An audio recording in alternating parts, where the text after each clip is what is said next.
bring it to you as we get it. Let's move on to the rest of the news. President Bush expected to announce his strategy in a speech to the nation on Wednesday when it comes to Iraq. He's said to be leaning toward an increase in the number of U.S. troops in Iraq, at least temporarily, something the administration is calling a surge. But will it work, and can any plan right now still work in Iraq to end the chaotic condition?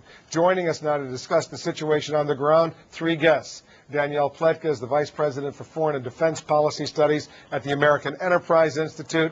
The former Assistant Secretary of Defense Lawrence Korb, he's now a Senior Fellow at the Center for American Progress, and retired U.S. Army General George Jalwan, the former NATO Supreme Allied Commander. Guys, thanks very much for coming in. General Jalwan, let me start with you because you know all these players. General Abizaid, who has been for these past several years the head of the U.S. military Central Command, which oversees the Middle East, the wars in Iraq and Afghanistan, he's going to retire. This was anticipated. He's been working very hard for a long time. He's about to retire. He's going to be replaced by the head of the U.S. military's Pacific Command, a Navy Admiral William Fallon, which is raising questions. What does an admiral know about a ground war largely in Iraq and Afghanistan? What do you make of this? Well, first of all, Fox Fallon will be a unified commander, and that means he will have much more than just Iraq or Afghanistan. It's a much broader scope that he has to deal with.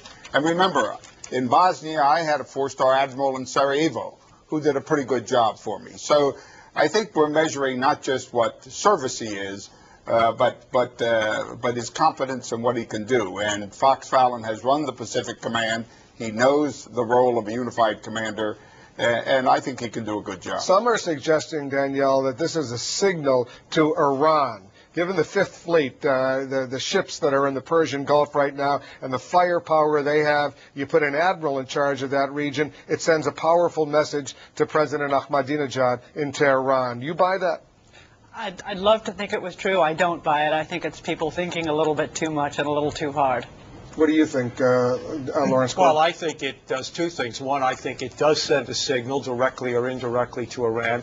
The other is, I don't think that the president could get any Army or Marine general who would support his present policy. So he had to go and get a Navy person. You're shaking your head.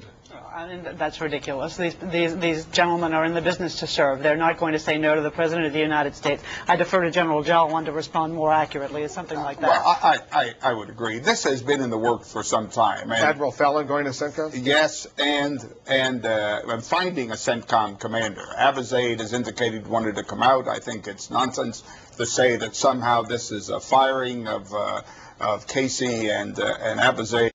This is something that has been in the works, and I know folks that have been interviewed for the CENTCOM job that have turned it down. So this has been in a process that has taken place for at least 6 You want to add anything, Larry? That's my point. They turned it down because they don't support the president's policy. That's the point. I mean, we don't know this for a fact, but look, this is an unusual appointment.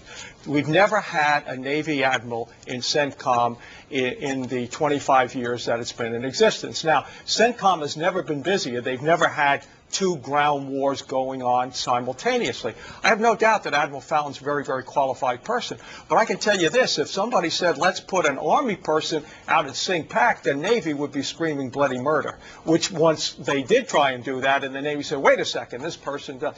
Let me give you an example. It would be like saying that Bill Belichick is a terrific football coach, but let's put him in charge of the Celtics because they're not doing too well.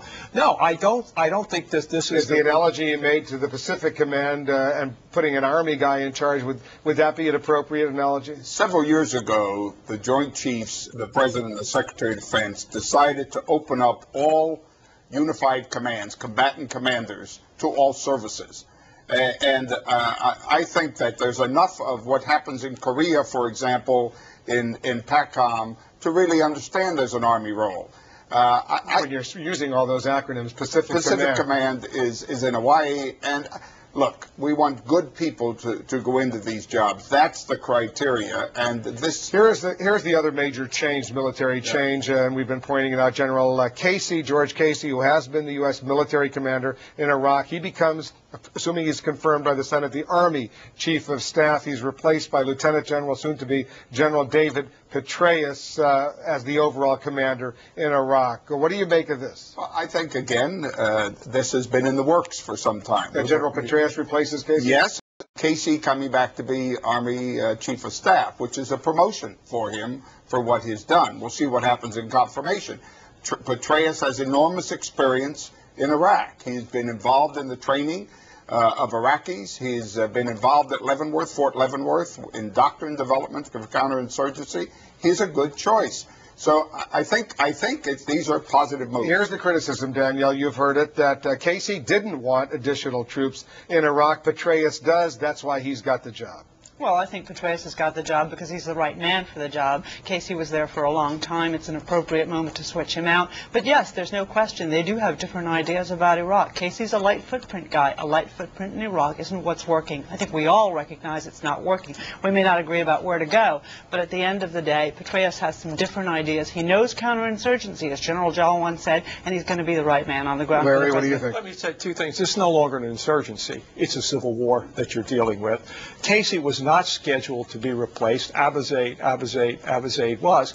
And the interesting thing, what I'm really concerned about, is I think this administration is going to blame Casey and Abizaid for the mess in Iraq. It's not their fault. They were carrying out when you say it's not their fault, weren't they the military commanders who had the day-to-day responsibility of coming up with a strategy and turning things around? Why isn't it their fault? Well, wait a second.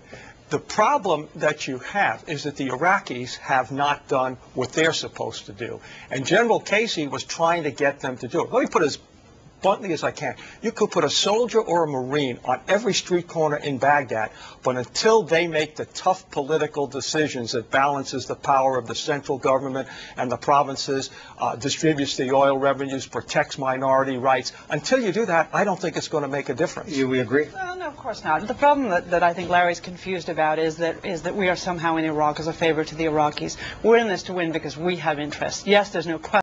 Stable Iraq is a benefit to the Iraqi people as well, but the United States has interests in the region, it has an interest in Iraq, and we need to see ourselves win for us. General? I would hope that what this dialogue or debate would bring would be a long-range plan for Iraq. I mention it often on this program, a 10-year plan. Not that you need 140,000 U.S. troops for 10 years, but you need a plan, and a plan to allow Iraqis to train their forces, to allow that to take place in an orderly way. That's going to take time. I'm not sure the surge. We'll have to look at the details, what the president says, of what the clarity of those objectives are. But I think you need a longer range plan than what we're talking about, and it's just not a year or 6 months, because the question is, then what? For the last several years that you've been on this program, you've been appealing for what you call a clarity of purpose. I take it you still haven't heard that clarity. Not yet. Well, let's see if we'll hear it this week from the president. Guys, stand by. We have a lot more to talk about. We'll take a quick break. When we come back, President Bush announced